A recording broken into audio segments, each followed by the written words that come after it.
Mheshimiwa, kila siku sisi tumekaa kumwomba Mungu tunachotaka sisi. Ulishakaa kumuuliza siku moja yeye anataka nini? Kumbe mfano mzuri. Wakoloni walipokuwa wanatoka huko Britain huko, wanakuja ukoloni nchi za Afrika, walibeba tamko la mfalme la vitu gani vya kufanya kwenye hilo koloni.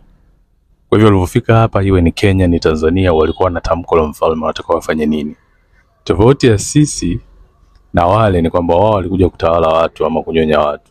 Ila konolo letu ni kuja kueneza matakwa ya mfalme na tamaduni zake. Kwa hivyo ukiweza kufanya ile matakwa yake atakuzidishia.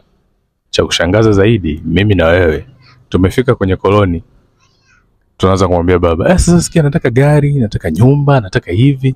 Amekwambia fata matakwa yangu kwanza, fata ninachokitaka mimi kwanza, na hayo mengine yote nitakuzidishia. Wewe sio wa duniani, umetoka mbinguni. Ila umekuja hapa kwa ajili ya mission moja tu, kueneza utawala wa mbinguni hapa duniani. Si mawazo.